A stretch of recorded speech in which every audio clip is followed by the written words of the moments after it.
Okay, so just bear with me for a moment while I get things set up. Just bear with me for a moment while I get things set up. Just bear with me for a moment while I get things set up. Just bear with me for a moment while I get things set up. Just bear with me for a moment while I get things set up.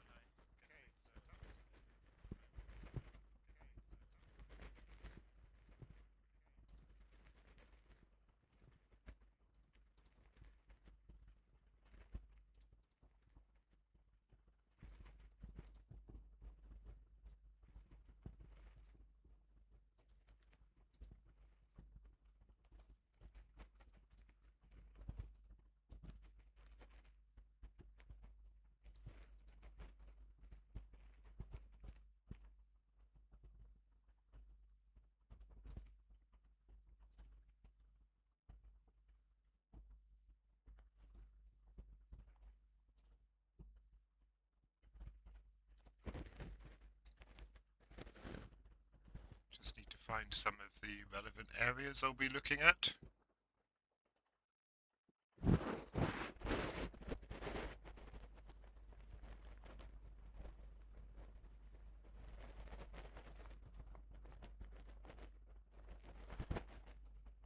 If anyone's listening can tell me if my voice is reverberating a little, that would be good. I've got my audio turned off here.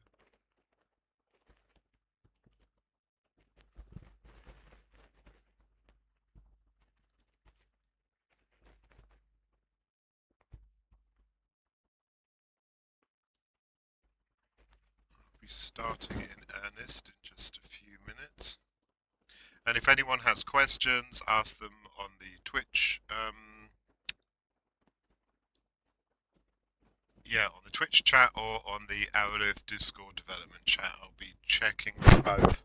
On my phone, I've got the development chat open next to me, so I'll probably notice that a little bit sooner than I will the Twitch chat, but both are fine.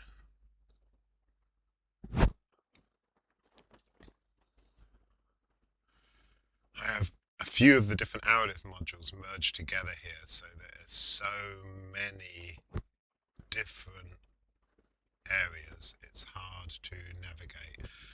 Obviously the Moonsea areas, I know where they are, but I wanted to find the hoofball stuff first. Arelith Bowl.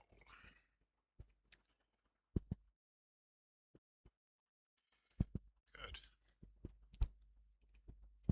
All right. So let me see if we have any viewers yet. I know this isn't a great time to be streaming for our US players and really anyone that's not in Europe like myself, but this is the time when I'm free to do it. So I can see there's a few people watching. If any of them could let me know if my voice is being heard or reverberating, I might need to mess with the audio settings a little bit again. So I just need that bit of feedback. Oh yeah, I'm seeing here that it seems fine. Great. All right. Well, I'll start off with the hoofball stuff because I think many people, if they're going to come in and watch this video recorded, sorry, I put my microphone together with sellotape and it's falling apart a little bit. It's not particularly expert, but there we go. If people are watching this recorded, they're probably more interested in that. So let me just talk a little bit about that to begin with.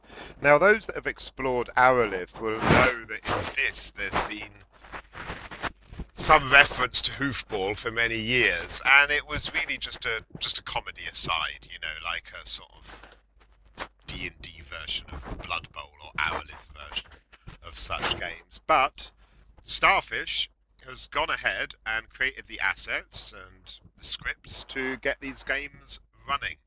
And I've got our first pitch here that you can see in front of the screen that I'll hopefully be uploading to PGCC along with our assets later today. I will now just talk a little bit about what it is, how it works. So it's a pretty simple system that we're going to be relying on the players to flesh out, to decide exactly how they want to play it, what the rules will be, all these kind of things. But from the player side, there are two core assets: a ball and a belt. If you put the belt on, the game will recognize you as an active player, and it will open up new radial functions, new feats you can use. One of which is tackle, and another of which is pass. I believe catching is done automatically. So, with tackling,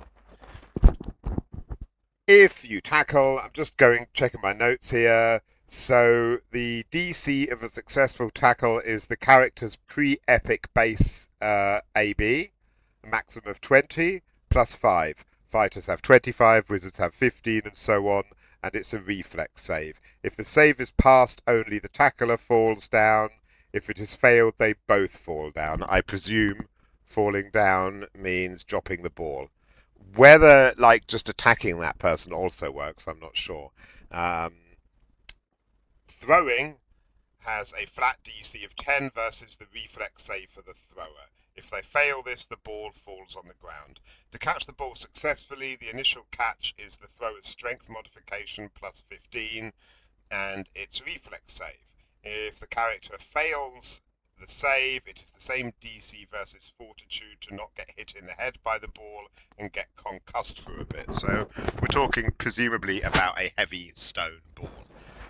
And I've put together the first pitch, and there'll just be a transition here from PGCC with a merchant selling, basically for nothing, the relevant items to play, the belts and the balls. And really, you can play it how you want. I put these towers in for people to watch. I might have to adjust the viewing distance so you can see all the players. So you'll just come in the gate at one end, go up on the towers to watch the two teams play to get either end of the pitch. Any variations will be totally up for the players to decide. Maybe you want to have wizards up there casting area effect spells on the pitch to make it more exciting. Maybe we want some pitches with hostile monsters wandering around. It really will be up for the players to decide, to make suggestions, not just for the rules of the specific games, but added features we might want to add, and different pitches. I mean, this is just an example of a pitch. The pitch could really look like anything. Maybe it will catch on to such an extent that we'll end up with arenas around the actual live server, where different factions on the live server will play against each other. To be honest, I'm not sure. That you could argue that would be immersion breaking. Maybe it just won't catch on among the players. So I ask that we don't go into too much detail to begin with and really see if the players are interested. If we start getting an active community wanting to play it, wanting to log on to PGCC, organise themselves into teams, if the game is fun, which I presume, maybe the cynic in me is speaking, is violent enough, then it will become a hit. Maybe we just end up with a pitch in Dis where it's more suited to the setting, or maybe there'll be pitches all over. So really, if you're interested in this, let me know already. If you think you'll be playing when it's launched, of course, that would be great. What we really need is for players to, play around with it, see if they're interested. I think a new Neverwinter Nights sport like this could be huge. We could end up launching a whole other server specifically for this, where different factions just have different arenas that they, upgrade, etc., and different rules of the game. But, is this going to be a new area of Neverwinter Nights playing, or will it just be a very brief fad on our PGCC server? That is for the players to decide. But it's all ready to go. All the core assets are uploaded. All I have to do is put them together in this area and upload it onto PGCC, which I will be doing later today. So let me just see. We've got not many 12 people watching at the moment. I'll just see who is there. Yeah, just a little bit of enthusiasm here about about the game, trap spawns on the floor and such. Yeah, I mean, what I actually wanted on PGCC for a while was arenas with power-ups on the floor, which would be quite easy to do. So if you think like Mario Kart, where you're running around and you see a VFX and you run over it and it applies the buff to your character. I always thought something like that would be pretty cool for arena fighting and relatively easy to do. Um, so, you know, that would really work for a game like this. So you just see the floating VFX and the characters try to get to it as quickly as possible.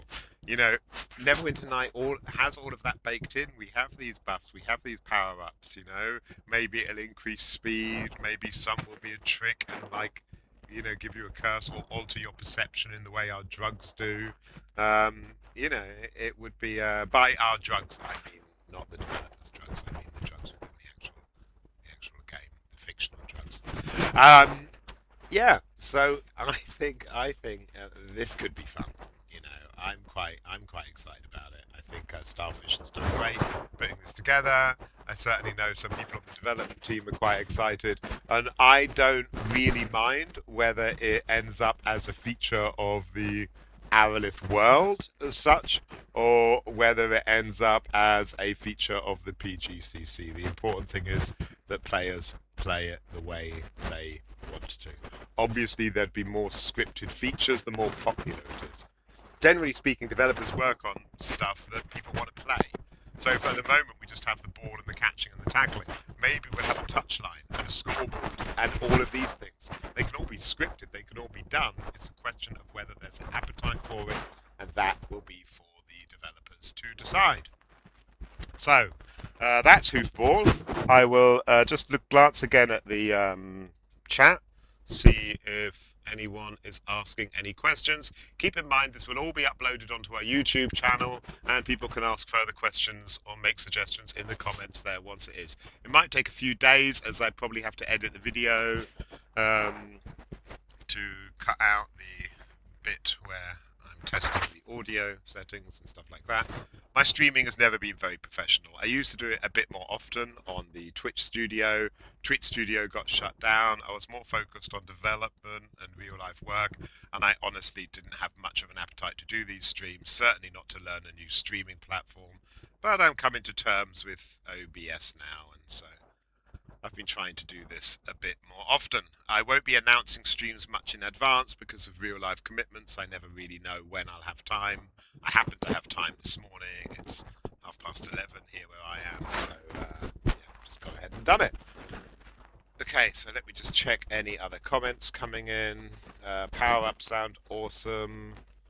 I see 12 viewers at 11 a.m. Ingaron has achieved peace on the Isle this morning. Yeah, I mean, it's a quiet time on Arelith. You know, this is just, it's a total tangent, but for many years, I've really wanted to increase our players in these quiet zones. I've contacted individual role-playing groups in the Philippines, in Australia, New Zealand. It's helped over the years, certainly, but I kind of regularly have to do that. You know, these communities exist there, and certainly with the numbers on our server, we should theoretically be able to, you know, largely fill up in those hours if word spreads enough. Arelith doesn't have a promotional budget, but we do have flyers, and we have had players in Australia go around to RPG shops with them. I attended a convention actually here in Berlin that was all very professional, helping Matthias launch his new RPG. Part of that was having this sort of cool Arelith banner made and talking to people about it there. You know, it's a process. It doesn't happen automatically. Neverwinter Nights remains quite an isolated community, or rather insular. The word doesn't so often spread beyond it. And I think when it comes to promoting a server, when it comes to getting players in, then you know, you have to reach out beyond the established community. And I maintain that Neverwinter Nights has a lot to offer. So if anyone does watch this video, or have any ideas about reaching out to people there, it should be possible. I can see that CNAM is saying EU mornings held up by German night shifts worker and Australians. Perhaps, I mean, we have quite a few Australians, but, you know, there is it's like a D&D community in Singapore, much as odd as that sounds. In that all of those countries, these English-speaking D&D groups do exist. I know because I've chatted with some of them, and when we have I don't know, 80 people online or whatever the number is at those absolute quietest hours, that represents a much larger pool because it's not always the same people that are logging in at that time. But the reason I always want more numbers in those hours is the quieter the world is, the less well it works. It just doesn't. It doesn't feel very dynamic. It's hard to find a party. Places like Scal keep working, but other places, the game becomes a single-player game. That's not necessarily a bad thing. I've tried to design a lot of areas to work as a single-player game. I certainly use them as a single-player game. See someone else here saying, surprised myself on the number of Brazilians we have. Absolutely. I mean, we have some on development staff. I was mentioning Mateus before, who's created his own RPG, which is absolutely great, and did all of our load screen art, and went on to do art for Magic the Gathering and official D&D books. Like me, Arelith sort of was something that led for him to work on like official content. He's from Brazil. Yeah, we have quite a few Brazilian players. So anyway, I'm going to get on to the other topic of this. I'll just quickly... Oh, right, someone here in Japan trying to get many friends into Arelith. Absolutely. And Sosaku, if you check our website, you will see a link to flyers that can be printed out. They're a bit out of date, but they're pretty cool, particularly the D20 one. They can just be printed out and left at a role-playing game shop to those people that are agreeable to have them. I've got like a box of them that I printed out myself for the convention I went to here. But they are there. I could probably just actually find and link you to them. That's likely easier. So if you just go to the Arelith website. Right at the very bottom there is promote ! I will just paste it into this chat unless one of the there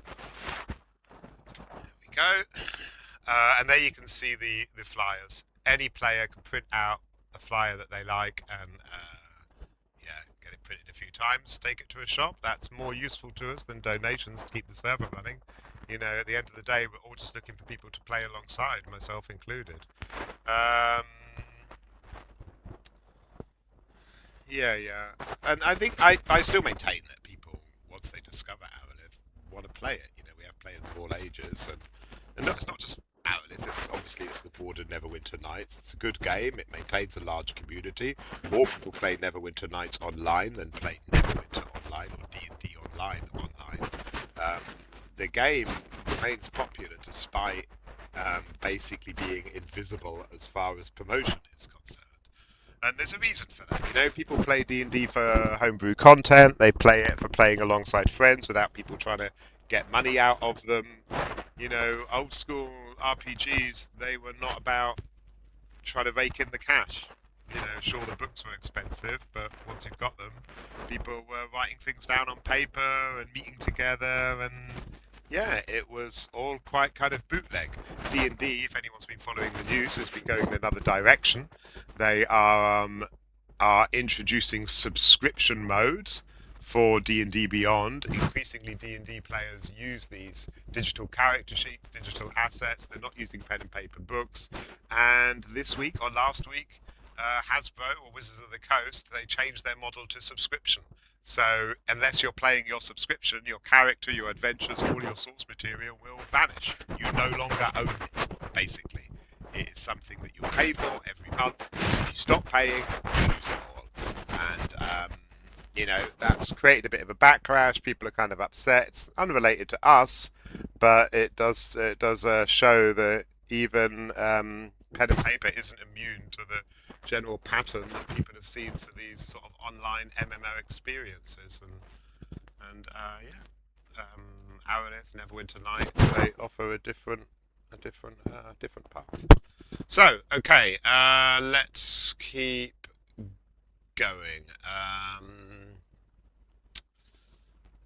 So, the Moonsea development. I did a stream on this. I've done a few streams on this lately. Mostly it's just been me with my microphone unplugged working. One of them wasn't. One of them was me doing Q&A and explaining about it. But unfortunately, I changed the title on OBS, but I didn't change the title on Twitch. So you don't actually know until you start playing the video that it is that. So I'll very quickly explain what it was before. Back when I worked on Tyrants of the Moonsea, the first of the 3 Neverwinter Night DLCs I've worked on, the third of which should be coming out later this year, I made the Moonsea. And when I was working on it, I talked to Ossian and said, look, I'd like to use some of this on Arelith. I'd like to give players the opportunity to visit some Forgotten Realms location, albeit these will be on temporary event kind of themes on event basis, so not a permanent expansion to Arelith, but rather for a period of months, characters will be able to go and take part and explore some of the Moonsea. And I've decided to approach this by going through the various cities I made and building the land around them, piece by piece. These will be accessed via the Expedition House, and another one I'll be adding in Scowl. They'll be limited to low-level adventuring to begin with.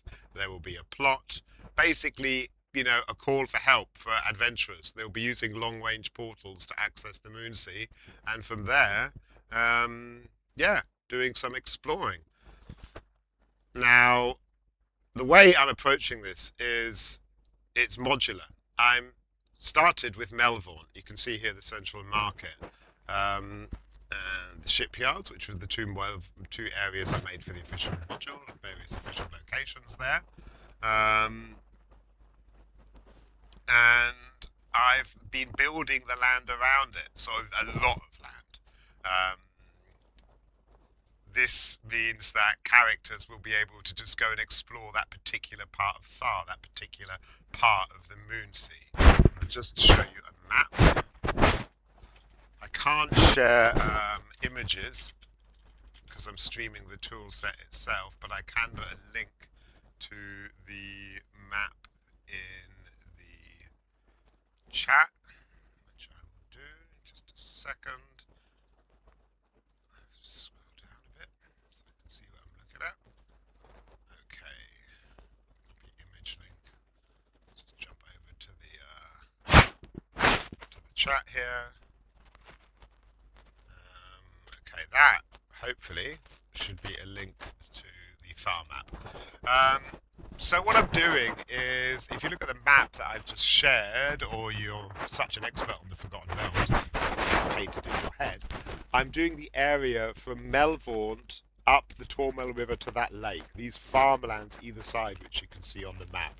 The play area will end as one tries to cross the Moonwatch Hills. I guess you'll be blocked by druids, and be blocked as you take the road towards Thentia, by, you know, Thentian soldiers who have also got that road temporarily blocked. And to keep in mind, I made Melvorn, I made Thentia, I made Mulmaster, I made Sentinel Keep. I eventually want to have all of these connected, Voonlar, this whole area by the roads where you can take ships across the Moonsea, like with the Arelith ship system. The end point is a full, large server-sized version of the Moonsea. Whether that gets launched as an independent server, or whether we just dip in and out of it when we want to do events on Arelith, for now, I don't know. The important thing is that I quickly put out an expedition house area, large area, where people can, head over there. So, how I do it, what I've done, I will be showing briefly. I will just first point out I've done this once before for Arelith, and you're all familiar with it, because the plan changed. So back in around 2015, 2016, I worked on a large update for Cawdor. I'd updated all the areas. I mean, I have updated all the areas on Arelith, but at that time I added the Expedition House. This, broadly speaking, was intended to have two functions. One, where you could gather your party together, talk to the NPCs, and all get sent to a distant part of the Arelith server. This was an alternative to portals, and so you could kind of set it up as an event. The town criers would shout about an expedition going to the Dark Spires or whatever. Strangers would be able to come, gather outside the place, and then at the right time, the expedition master would connect to that place, and you'd all be able to gather there together and go there together. Honestly, it never proved particularly popular. I never because portals are obviously just much more convenient. But there was a second function intended, and that was long-range portals where we would temporarily go to areas of the mainland. And for the first of these areas, I worked on a large part of the Great Glacier. The idea was that there was a town beset by minotaurs, with artificers operating in the region, using those minotaurs to turn them into minogons. And this was to be, a town and a large wilderness area for this expedition house function. And then everything changed. I mean, some of you already know what can recognise what's coming now. The enhanced edition got released, and as I was at Dogs Council, or whatever it is called, where they got various Neverwinter Night experts to weigh in and test it, I couldn't talk to the players about this. At the time, everyone thought Neverwinter Nights was dead. Everyone thought that we would keep having to download from external sources. Nobody expected an enhanced edition. They really didn't, or at least very few people. Whereas I knew it was actually happening, and I wasn't allowed to talk about it. Now, one thing that alarmed me was that people would have to buy a new copy of the game in return for no new content. They did a huge amount under the hood to make the game work, which for anyone technically involved in module building or Neverwinter Nights was a massive achievement. But for the average player, this was, okay, now you have to buy the same game again, and if you look at it, you might notice a couple of graphical improvements, but not much beyond that. For the people building it, of course, it's an absolute godsend, but for the people playing it, yeah, people were pissed off. This was a game they played for years, and now they had to buy it again. Because they weren't compatible, and Beamdog were right not to make them compatible. Given them much too much work going forward with everything they did since. This was the very beginning of the process for them. But nevertheless, I realised if I was going to turn around and ask our thousands of players to buy a new version of Neverwinter Nights, I needed to offer them somewhere new to play. So I took all of those Great Glacier areas that I'd been working on for the Expedition House and turned them into a new server, the Distant Shores, Scal, and the environments. It meant that the Expedition House never got its location on the mainland to go and visit, because that all became a new island for players to start in. And to this day, it remains one of our most popular locations. So it wasn't the wrong move. The difference with how the Distant Shores was developed to the rest of Arelith. The rest of Arelith is highly detailed. It is developed over many, many years. With the Distant Shores, I put most of it together in a few short weeks. And that's what I'm doing with this. I'm not going into huge amounts of detail. This isn't somewhere that's going to have political systems, player housing. This isn't somewhere where there's going to be hundreds of placeables in one area. Places on Arelith that are designed to be used year after year as locations where people live. This is almost like a lore dump. You're going to the Moonsea, you get to explore, talk to NPCs, learn a bit about the Forgotten Realms, and visit some new dungeons. No writs, no politics, no housing, and I'm generally sticking to tile sets that are pretty good out of the box. The process I'm using to build it is very similar to Neverwinter Nights, is that I've basically created lots of areas, linked them together, and then going in and dressing them. So, this is the one area of Melvon from that campaign. The play area is just where you can see these waypoints. Everything else around the edge is basically just dressing to give the feeling of a large city. I'm not creating a large city for a handful of players to explore. Not only would that be too much work, but you would never bump into other players. So the core design is remaining the case. These areas that I'm highlighting now, these are the play areas. Everywhere else you'll basically find there's no path through. So the shipyard goes from here up to here, and then into the, let me just put this right, and then leading into the central market, which goes here. And this covers a lot of the main areas in Melvon. There's like the all goods shop. There's the purple portals there, that temple. There's the slave market, because, you know, back in the day, slavery was everywhere in the Forgotten Realms. Nobody was condoning it. It was just part of the historical fiction setting, much like in our ancient and medieval world. It is a feature. So all of these locations you'll see in the source books, and they were reflected in this game. So this was the play area. Now, there was no city gate. There was nothing beyond it in this premium module. So what I've been doing is I expanded this area. Now we can head through the city gate out into the surrounding area.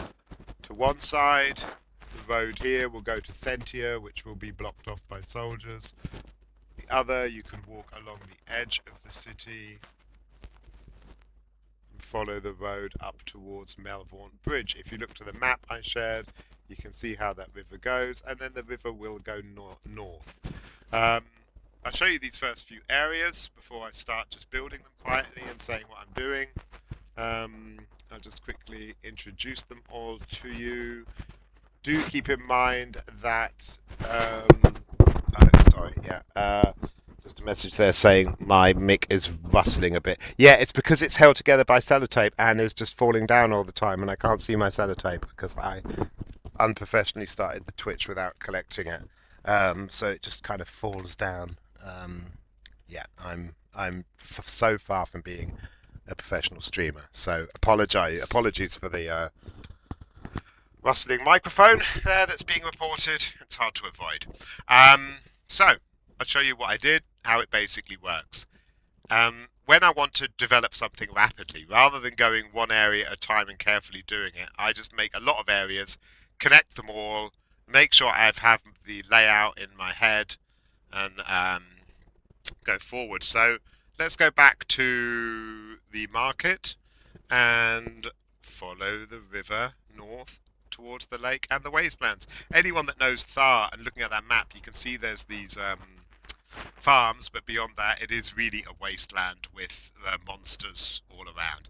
If you look at the map that I shared, you can see beyond the farmland Red Claws, Falling Star, Crystal Sphere, Fangjaw's Hold, Bloodskull Keep. Bloodskull Keep, Fangjaw's Hold and Red Claws, these are different like monster tribes. Red Claws are goblins, Bloodskull Keep orcs, Fangjaw Hold ogres. And in the first part of this narrative design, someone has got the Red Claws riled up, and they are extensively raiding the farmlands of the Tormal River, and that is why adventures are being called for. It will only be open for players, I think, from around levels 3 to 9 or 10, or 11 or 12, something like, probably 3 to 12, because those first levels go pretty rapidly. What I don't want is to open it up to level 30 players, because they'll just wander around killing everything, and it just takes the challenge and the fun out of it. As I expand the Moonsea, there will be different dungeons, different areas. Eventually it will be open to all characters of all levels, but this first like modular bit will be for low level adventurers. I'm going to put an expedition house in Scal, so adventurers from Scal will also be able to go there and mix with low-level adventurers from elsewhere on the island, from Arelith, while they are there.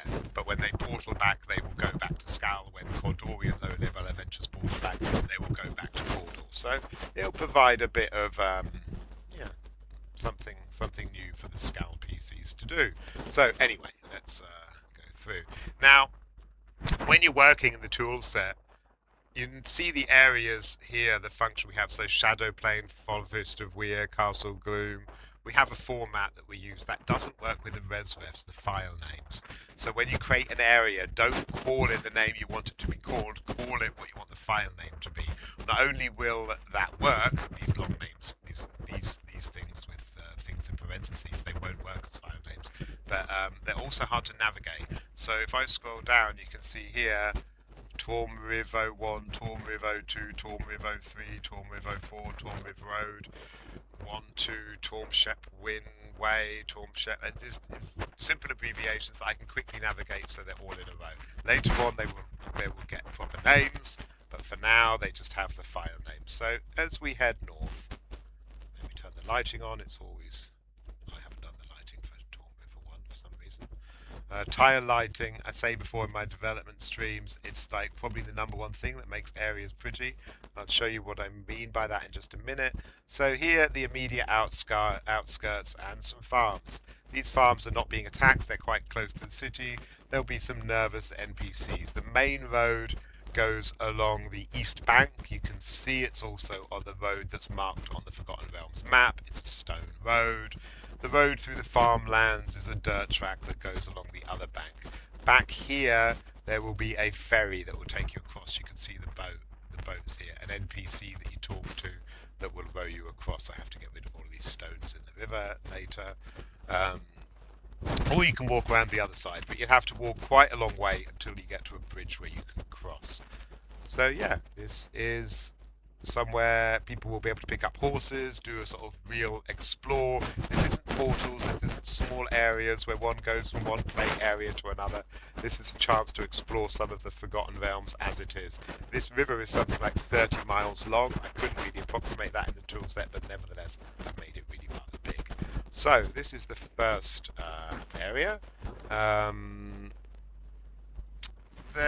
I've added some caves and little entrances here and there for doing dungeons. You can head off to the west towards the Shepherd's Way, which we'll come to later, or continue further along the river. So again, these are farms that haven't been raided, but that doesn't mean you won't encounter groups of goblins coming from the north or from the Shepherd's Way running into the area as you explore. It's just that it's not going to be full of monsters. Now, I mentioned tile lighting before. This area I've done the tile lighting on. So you can see when I turn the tile lighting on, I've lit up the road a little. Buildings are lit up. Light reflecting off this stone here. It gives areas, as you explore them, a real sense of place and texture. It doesn't have to be logical. You don't need to think about where the light source is coming from.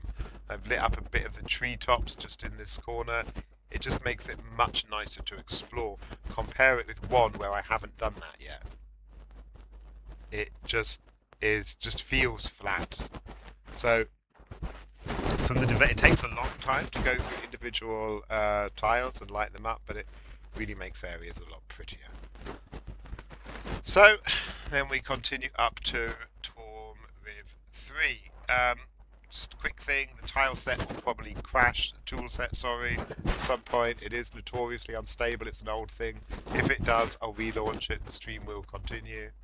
So, okay, now we're getting to the areas that are being raided. So, here we have an area where soldiers will be. You can see they're tending some wounded in this cave here. There's like an axe on a table, and if you go in there, some pliers, obviously some unpleasant things going on there, pile of corpses, weapon stand. There'll be some soldiers from Melbourne saying, you know, we're holding the road here, but go any further, you're going to be facing goblins. And face goblins they will. Now we're coming to raided farms.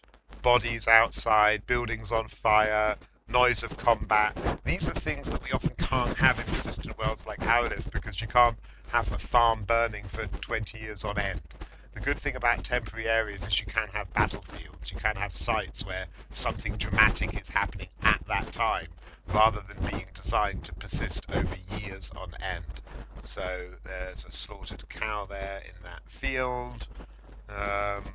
More burning farms, and I haven't finished dressing these areas, but again I'm not going into tremendous amounts of detail because these areas are not intended to necessarily, at least not yet, be forever. Here we have a halfling house. Took a couple of corpses, made them smaller so they matched halfling size. This goblin will actually be dead. He's scripted to be lying dead in that pool of blood. Corpses are placeable objects. Creatures are creature objects. They're different things in Neverwinter Nights, but you can adjust the scripts on a creature, so when you walk into the area he immediately dies and spawns dead on the ground. That's why we have like dead dragons and things lying around parts of Arelith. So he'll be dead. And there's this halfling home, and I think I did the interior of this halfling home. Let's have a quick look at the interior of it.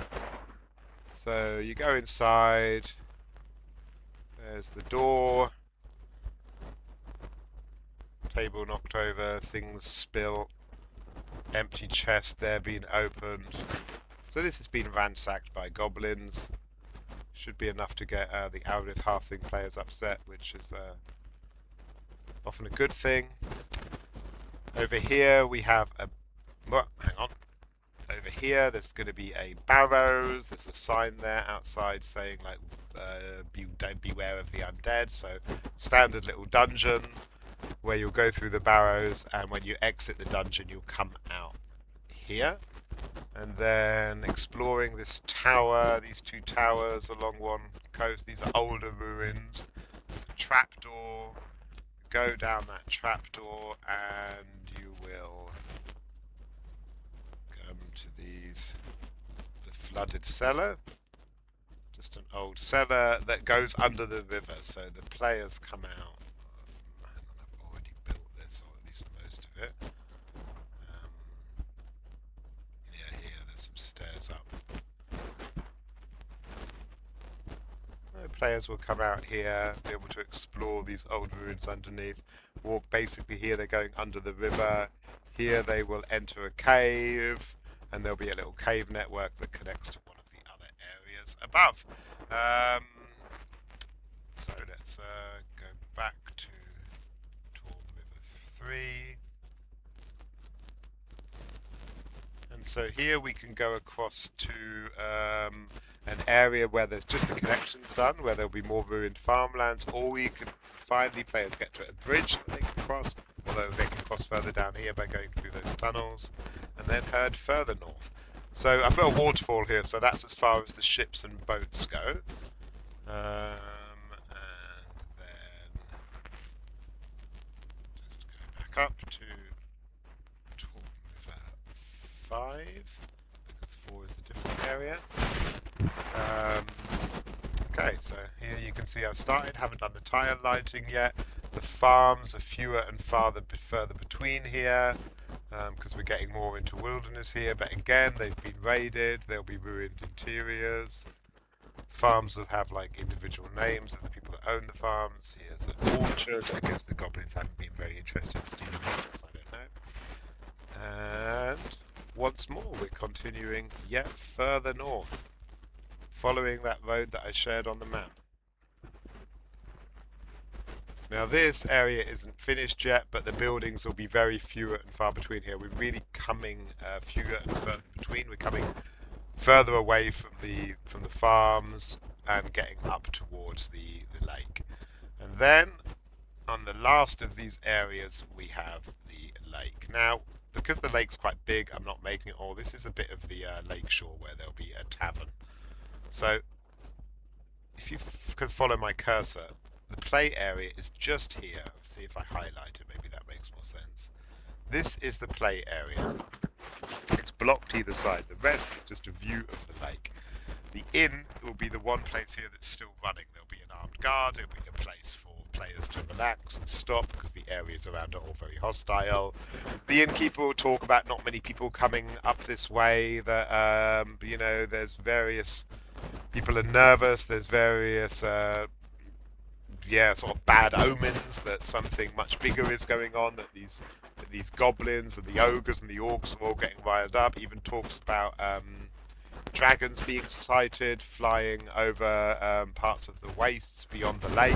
This is again a feature of the setting. There are dragons, plenty of dragons in that area of the Moonsea and Thar. It is a dangerous area. So yeah, that's as far as that will go. There are more areas to show, to give you an insight into how I develop this. So going back to number 3, one can follow the road over here to number 4, which is a big empty area at the moment, where I've done all the connections. I just open it up, but haven't dressed the middle. So here, this is how I would, when I'm doing something like this, would make the area. Every time you see these little yellow arrows, that's where the connection is. So that goes over to 3, that goes over to 3. This here, through these tree lines, go up to this like causeway thing I've added, down towards, where does that go? That goes to the Torm River 2 area. Over here, that road. And then here across to the Shepherd's Way. So let's go across to 5 then. Again. So here we just have to adjust that waypoint. We're following this road up this hill. This is the Torm River Road. Again, I haven't added the names.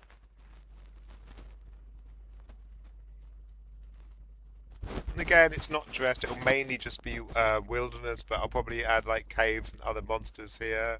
We're now heading off into the wilderness. We can follow this road along.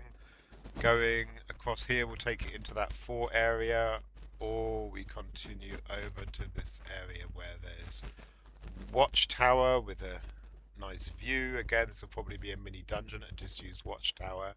So the characters, the play area again is quite small. It's the characters come along this road and get a view out into these rocky wastes of Thar, which is what most of Thar is for hundreds of square miles of landscape like this that is dangerous. So there you go, along here where there'll be a watchtower with this sort of pretty view looking over, but also this will be quite dangerous. And then they can turn south along to the Shepherd's Way. I'll just quickly have a sip of my tea and go through any comments before I look at the Shepherd's Way and continue development.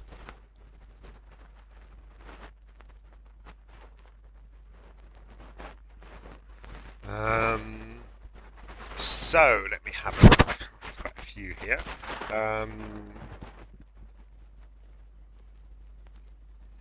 I love rivers in Neverwinter Nights. Yeah, I mean, I do too, except the fact that you can't jump into them and swim.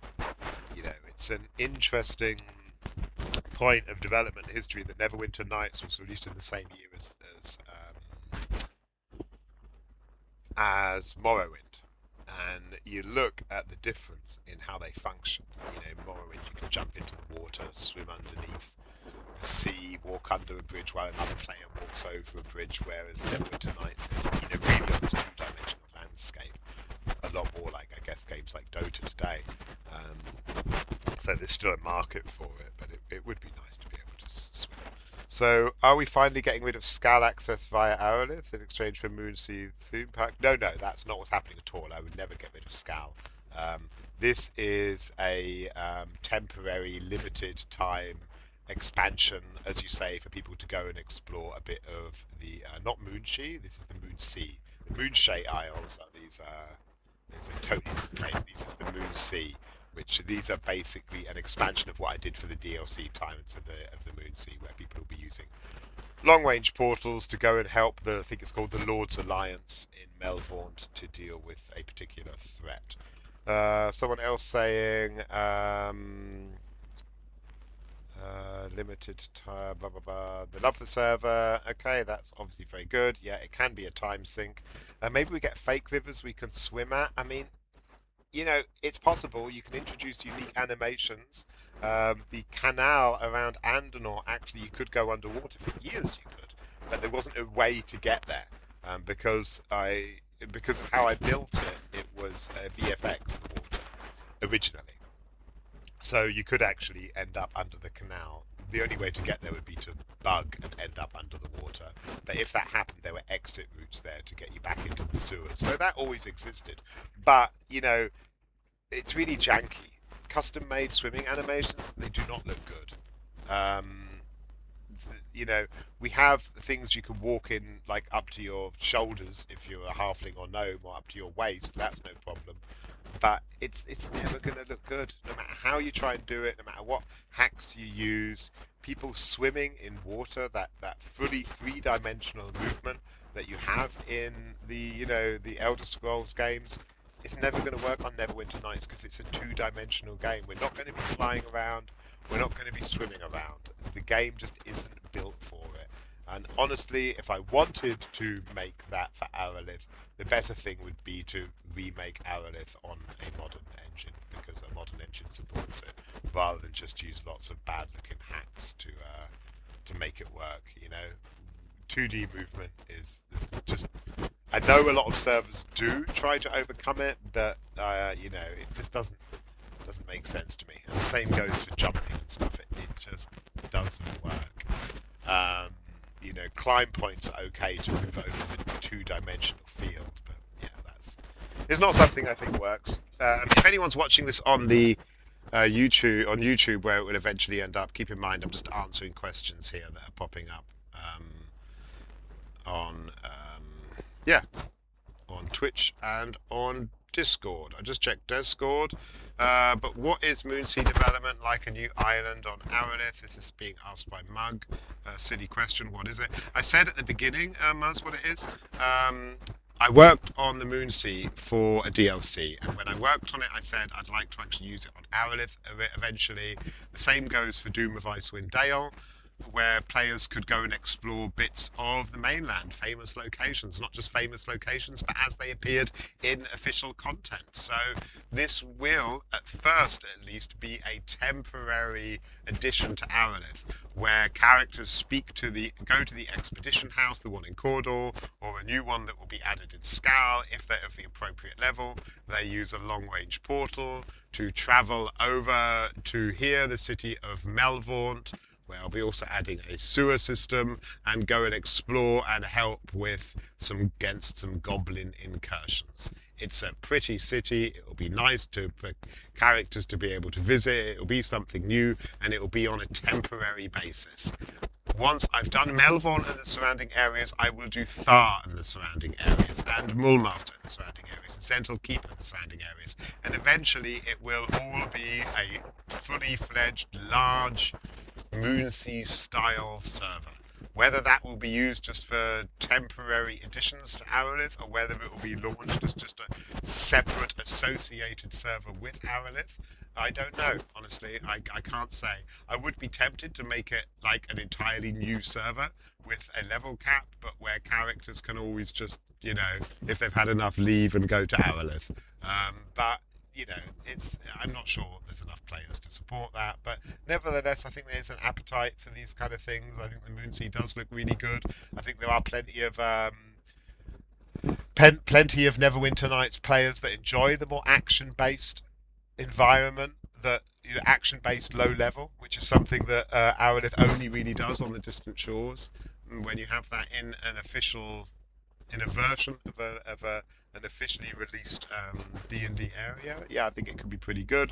But you know, the first step is pretty small. Making these areas, putting them together quickly with spawns and dungeons, and then just launching it for people to play in. And I'm a long way along this road. I've been working on a much bigger update for the Arelith Underdark. That's a permanent update that I could start showcasing the areas for, because that's really also nearly finished, but I needed a break from it again, and I'd just like to get this put out and released. So anyway, let's just continue with my tour of the areas before I continue with development. So turn the lighting off, move across to the shipyard area, and we follow the road north to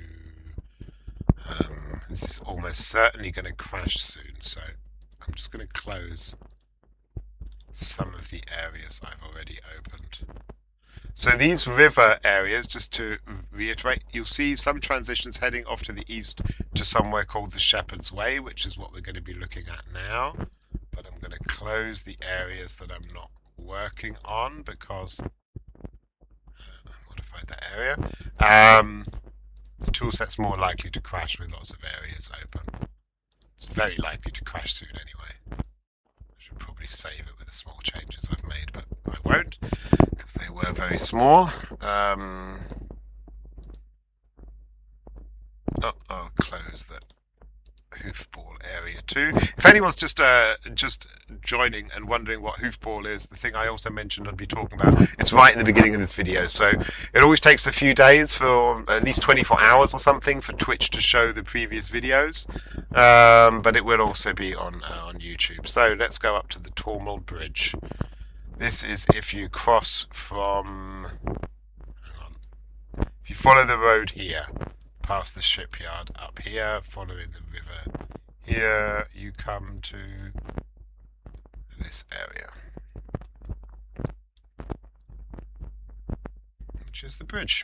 I'll get rid of these rocks when I dress this area more, And here we just have some goats wandering around in sort of old farmland. This transition here will go up to the Moonwatch Hills. There'll be a little dungeon in the cliffs here, and then one continues north along the Shepherd's Way. The edge of the farmlands is being has the Shepherd's Way, which is basically going to be large grazing areas. Again, here is an area where I haven't added in the walls or the animals, just really connected it. And this is how I made the Distant Shores. Lots of areas, all connected. So I had it all in my head, and then I just went in and dressed them and added dungeons. So this is the first Shepherd's Way area. There'll probably be another transition along the east to the Moonwatch Hills. And the next area, there's a stone circle up here, probably with a druid selling druid supplies. That stream, if you continue there, you can see where it goes into the second Tormal River area I showed earlier. And then the third Shepherd's Way area. Now, third Shepherd's Way area is a bit different. So we have like hill grazing animals, and then the edge where again you're looking out into the wastelands of Thar, these rocky areas. These are just viewpoints. You can't go down here, but because characters can bug and end up on the wrong side of the hill, I'll be adding little escape transitions so they can get back up. Now, if you look to the map I showed you, if you go to the east here, then you're getting into the Goblin Lands. Tens of square miles, hundreds of square miles of the Goblin Lands, who are the villains of this piece. And you can at least enter the first Goblin camps here. If you look here, when you go down this path, you're blocked off. You can't get into this area or this area, but you can continue here. So I'll just do a little bit of dressing here and show how this will work. Because the Goblin Lands are huge, and it would obviously be suicide for adventurers to actually just enter these Goblin Lands, I'll just do like the first area, probably a Goblin camp, or I'll even end it here. But this is basically where a lot of the goblins are coming from the east here. So how I would do this is I would add a sign. Where is it? The savage sign is probably the best one to use. Make it a bit larger so it catches the eye.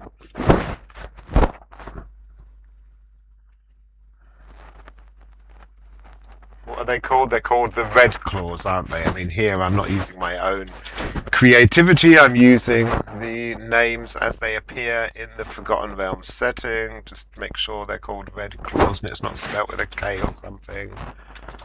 So, Red Claw Territory, exclamation mark, that's the name. Put it on the description too. Make sure it's usable. Make it a bit larger. I guess they're going to want people to be kind of scared if they go there, so we'll put like a corpse on a spike, along with a head on a stick. Let's just scroll in a bit more.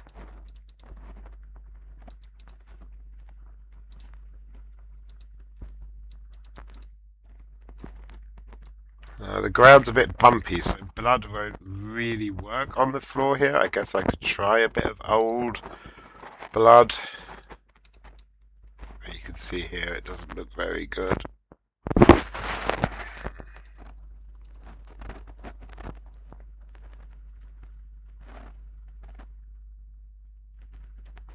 I just have to change that to plot because I want to resize it. Just so it looks a bit, I'll move that over, move these sticks over a bit, and then just add, I guess, some rocks.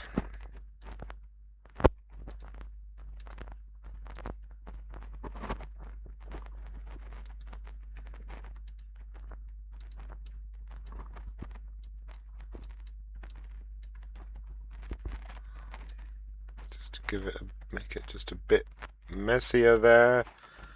And I guess actually probably just some little flames on the ground.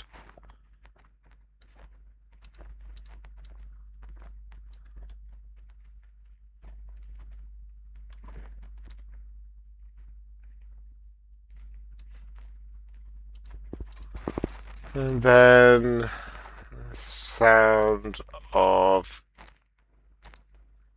burning. I'm going to go for the actual. You've got fires in Civilization, but I'll go with fire smolder because that crackles a bit. Sounds a bit more natural. I'm increasing the radius so you can hear it further away. That's generally important on persistent worlds. Characters are running a lot of the time, so if you have the cutoff distance at 10, they'll often run past the sound almost before it started playing. So I'll put that at 20, and also I put the height so it doesn't play at the ground level where the flame actually is. It plays about 5 meters above. I know that seems counterintuitive, but players are often scrolled out quite a long way above. If you put the sound in the default location and it's stuck to the floor, because players are not viewed in, they're not going to hear the sound. They're generally playing from sort of this angle. So you want the sounds to play in that area, even if the source of the sound is right on the ground.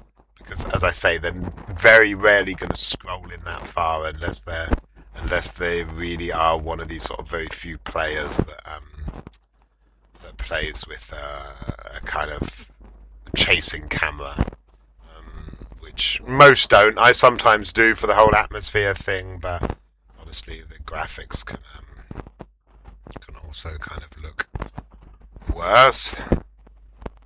So I'm just trying to find this kind of savage wall here. Actually, it's probably in fences. This is the Arelith custom palette. It's a mixture of stuff that we've taken from the vault, stuff that we've made ourselves, and stuff that we've extracted from the from actual tile sets. So this, for instance, this wall is from the cave interior tile set. And then I will just add in a transition. If you're using transitions on uneven ground, you have to just do it a little bit at a time. Otherwise, the transition's going to disappear into the ground. It won't look even, but that doesn't really matter as long as players can click on it and it's visible. You can see there the ground is uneven, but the transition now goes up over it, so it won't be disappeared into the ground. If I'd just done it as a big square, where you can see this line going along here, that would be under the ground and the transition wouldn't be visible. So this area is Shepway 3 to Rogue Toothlands, so I'm just going to call it Shepway 3 underscore, Red Claw 01. The Red Claw lands. Yeah, so that's basically how it'll be. They'll come down here, and then they'll be able to go there. In fact, let's just have another bit of a impaled monster corpse here. Oh dear, accidentally moved that wall. An impaled monster head. Because goblins like that kind of thing. Yeah, great. I'll do a bit more on that later. Just save the module briefly. Check again what anyone's typing. So from this point on, I'm basically going to be building. I will check messages every now and then.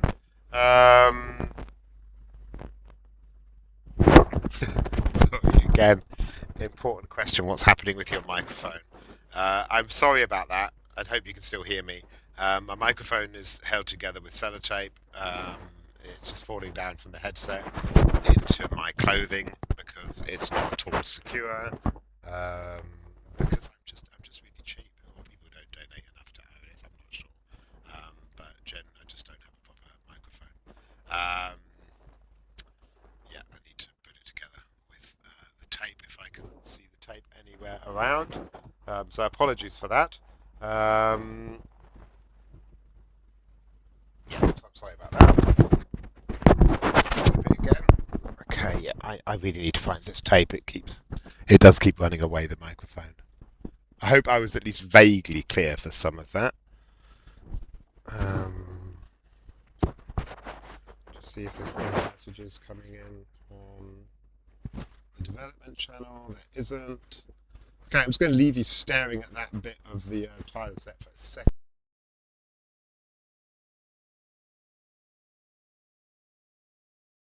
My microphone in a way that it doesn't keep falling down. 1 second.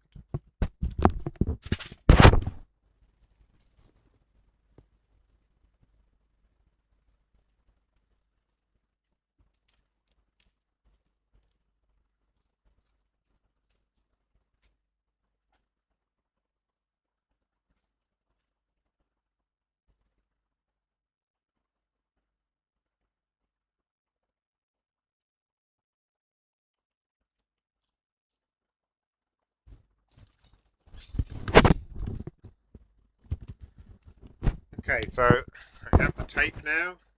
Really, I'm surprised this works at all. There's just can see just a bit of metal sticking out that looks like it should have electricity going through it. Doesn't seem to.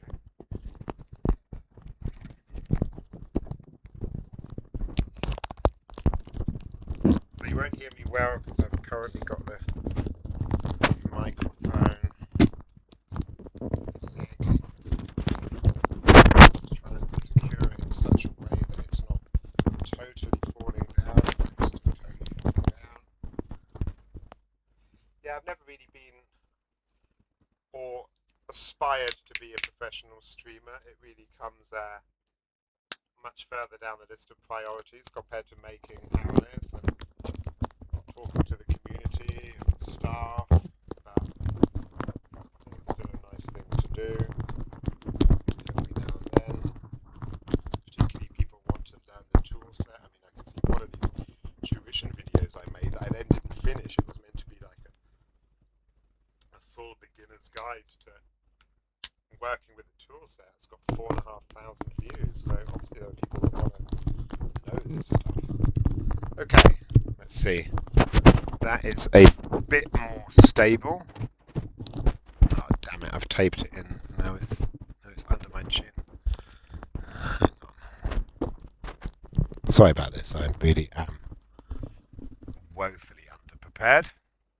Okay. Hope you can all hear me. Good. So yeah, from this point on, I'm just going to actually continue building. I've explained what I'm doing. I've talked about what the hoofball is. So from here on, it's just a question of building. Sorry, I'm still adjusting this microphone because stupidly I've taped it in a way where it's either in my mouth or stuck under my chin.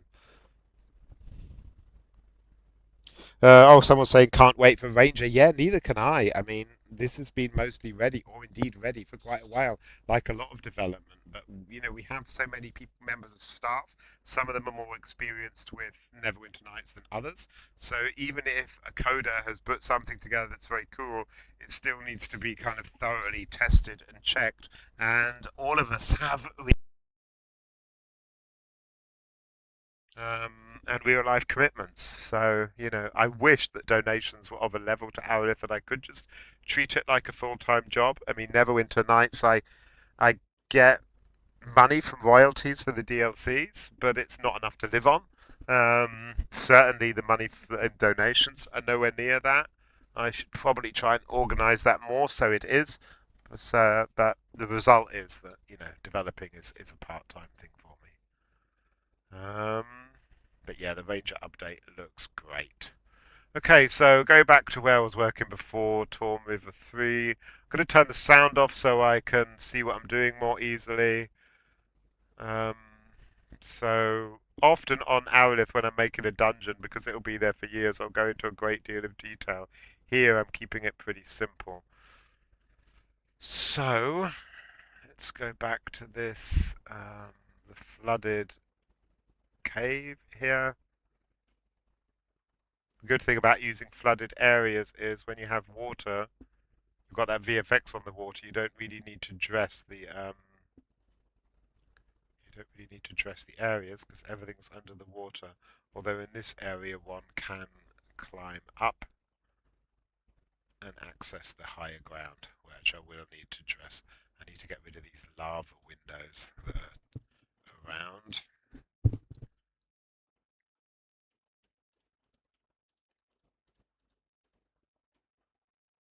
Just scroll around, make sure there are no things, no weird bits of window that I didn't want to add. I'm not going to go overboard dressing this. In fact, I'm not going to dress it at all. Oh, look here with some like church windows, which we don't want underground. We also don't want a torch. I guess the torch is there. Okay. And here we're going to be able to go into a cave network. So rather than using a floor transition, what I tend to do on Arelith is have like a clickable transition. So in this case, this is a scripted thing. So I go down to miscellaneous, find an invisible object, put it down. It's a bit too big. I want the invisible object large. The Arelith core engine is available on the Neverwinter Night Vaults, the Gigashatten version 4, I think it is. It's not complete, it's not got all the things that we have, but it has got most of the stuff that one can build with. I'm not sure it's got this script. This script is a very simple script that just allows you to click on something and port to the other side. So it's called CF Port to Des. I'll just open up the script for anyone that's interested. Keep in mind, so look, it's incredibly simple. It just checks the variable on the object for the custom flag and then sends the player to that location. So yeah, it's really, really simple. So I just put the script on here, then I go to advanced and I add the custom flag variable. It's a waypoint, so I'm just going to do waypoint underscore just so I quickly recognize what it is. So this is called the Flooded Cellar, and it's on the Torm Riv 3 and 4. So Torm Riv Cell to Cave, that will probably do. Add that.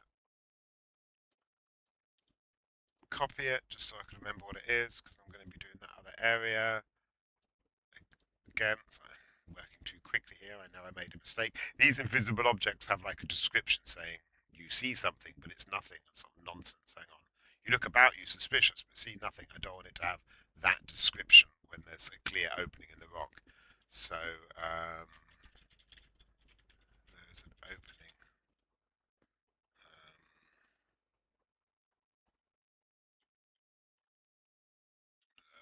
There's an opening here. That's not exactly the most exciting description, but already quite tired. I don't think anyone's going to be examining that anyway. So that will just be something when the players see it, they can highlight it and click on it, and then when you click on it, it takes you through to the next area. On the scripts here, you have on click and on used. I put this in on used because that means you need to walk up to it and use it. On click means you could just click on it from miles away and you'd immediately portal. So while you probably think on click is what you're looking for, you want to do it on use. Just double check that it is usable and that it's plot. Plot means that it basically can't be destroyed by fireballs and stuff. Great. So now I want the cave. So let me just see. I don't know. I'm probably going to have more caves in this area. So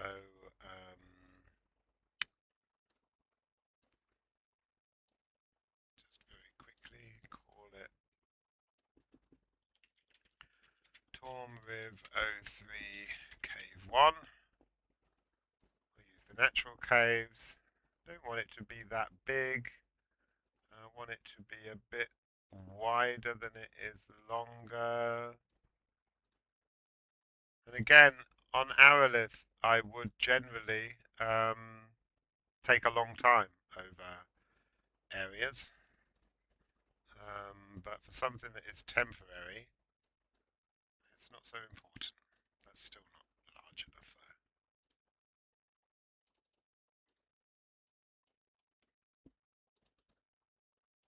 So you're entering here. Just put a couple of side areas. I'm not going to add any corridors or doors because this is just supposed to be a natural cave. That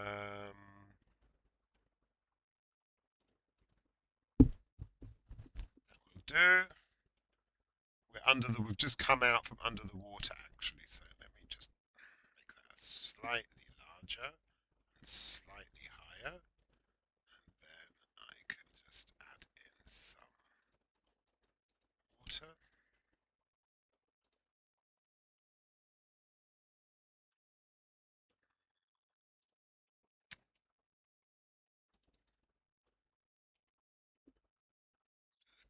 Floor here.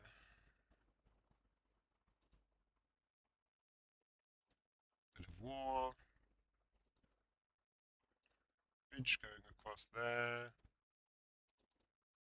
Then I just add a dead end corridor. Maybe I just want a bit of chest or something in there. In fact, I'll do that now. So here there's a little wooden walkway. Maybe someone's been storing their ill-gotten gains here. So I will just go down. Sorry, I know I work very quickly going between the assets. Otherwise, that's why I can basically build quickly. So I apologise for that. We'll have a mouldy treasure chest because I don't think many people come here very often. This is just one from our custom palette that basically tells it to spawn the low-end loot. So there's a mouldy treasure chest, and I guess here we're going to want to have a trap. This is a low-level area, so I'll just go for a standard trap. Average, what would it be here? Acid, Tangle, Frost, Sonic. Sonic are always good because it stuns the person, meaning they'll get eaten by any and again, like with the triggers, because this is uneven ground, I'm just doing a little bit at a time so the trap doesn't all, so it all remains visible above ground. So this floorboard is now trapped. Open the properties of the trap. I don't want it to be one shot. One shot means it will go off and then it will stop. This is going to be placed trafficked by lots of people. Detection DC is probably fine. Disarms DC is probably fine. Yeah, it's really straightforward. A low end chest with a trap. At the far end, I mean, this really is just, rapid development. Normally one would spend more time.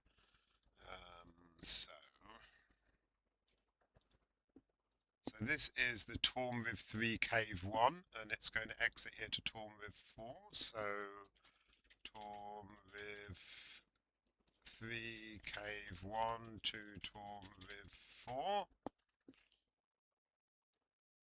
And then let me just go to Tormriv 4 if I've got it open. I haven't got it open, just take me a second to find it. Probably losing viewers quite rapidly now. So let's have a look. Here we go. So if you're on the Torm River 3 area and you go, this is where you've gone into the cave. You've gone through the first sort of the artificial cellar, and then you've gone into a cave network as you head in this direction. This is the road that goes over to the Torm River 4 here. And then I've added in a little cave entrance here. So a slightly different angle than the other one, but it will do. Give it the tag Tormriv 4 to Tormriv 3 Cave 1. Set up the area transition and then find Tormriv 3 Cave 1. Look for the door, there it is. Add in the transition. And that's all good. So now this is connected to the other one. The cave's at the wrong angle, but I really can't. It should probably be in that wall. Okay, so I want this to match. I don't really like misaligned transitions, so I'll just show you how I change that quickly. I'll add in a wall here, put in a new exit here, and I will. That's a bit nonsensical because the cave is here. No, I don't like that there.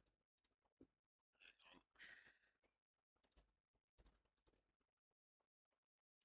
Add in the exit instead. We'll have it here.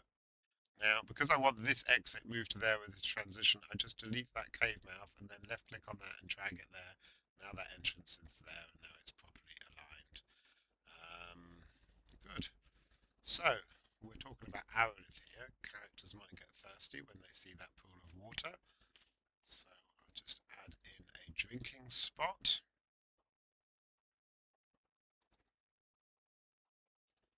On Arelith, if you're working with the engine, the drinking spots are in there. A drinking spot has a variable to tell you how pure the water is. GS quality, 80% means 80% of the time you're not going to get poisoned from drinking it. Let's make that like 95. This looks like quite a pleasant pool of water. So 5% of the time you're going to get sick from drinking that. The rest of the time you're going to be okay. Just add another drinking spot here. Make sure it's pointing in the right direction. Just go through, do that. I guess no one's going to want to drink from that pool of water in the middle of the floor.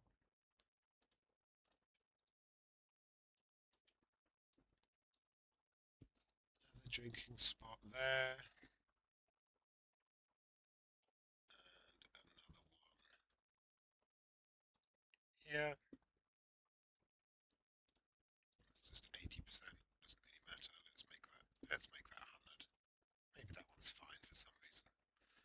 Okay, now it's going to add a few sounds. So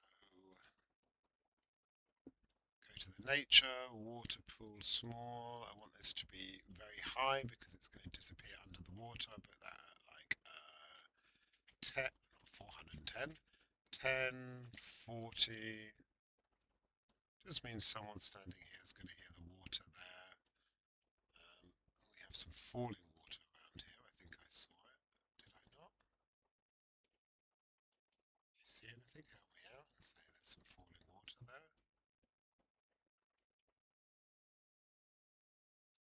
Is there not some? If there was falling water, I'd add a fountain sound. But okay, there isn't, so I'm going to go to placeables, to parks and nature, find a water drip here. Put that in that pool, that explains why there's a puddle there. Go to sounds, nature, water dripping loop. I've not got the sounds turned on the stream because it would come through my headset and through the web page I've opened and reverberate. So put that at 4, put it at 12. Turn the sound down a bit. Okay. Now we have some water dripping sounds. Now let's just check our area properties. So interior cold. No, I guess no, I'd use. So I use this. Make that a little bit lighter here. Change the fog distance to 50. The skybox to black.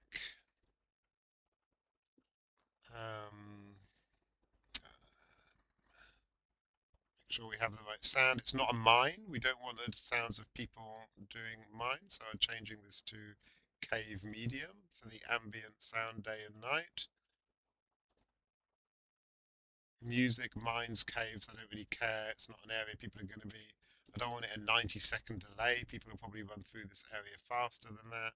All Arelith areas need this GSA enter and GSA exit. If you're working with the Arelith engine on the Neverwinter Nights Vault, you also want to put these on every area. And then I will add a loading screen. This is a wet cave, so I'll use this one. I don't want people putting 50 fixtures down here, so fixture limit of 5. I don't think people are going to want to put more than 5 fixtures in an area like that because it's effectively a hostile area. Now the toolset's going to hang for a moment. The toolset never used to hang before it was enhanced when opening area properties. Now it does. Hopefully it won't entirely crash. What might happen is that it hangs for too long that I have to stop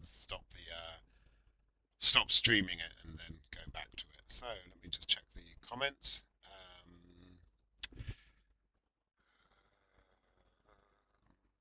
probably some more advertisements on donations. I think a lot of people don't know it on Arelith. Yeah, I mean, yeah, this is this is something I was just talking about earlier in the video about being able to work full time on Arelith, which would be so much fun for me, and on just creating free content for Neverwinter Nights players. I don't like to promote donations too much to Arelith. I don't like to hassle people for money, even donations. I try to purposefully keep the donation button quite discreet and not raise it as a topic too much with the players. I always say the best donation people can give to Arelith is their time as players to make the world feel alive, to bring other people in. Yeah, there's something a bit vulgar about being money hungry. Definitely. I mean, at the moment, donations barely keep the server going. I think donations now are something like 290 $300 a month, and the server costs are like 250. So it's really not making me any money at the moment to work on. So I kind of have to justify it to my family and the people I know that I spend so much time on it. It would be good if it was a little bit more. But that being said, yeah, hassling people doesn't really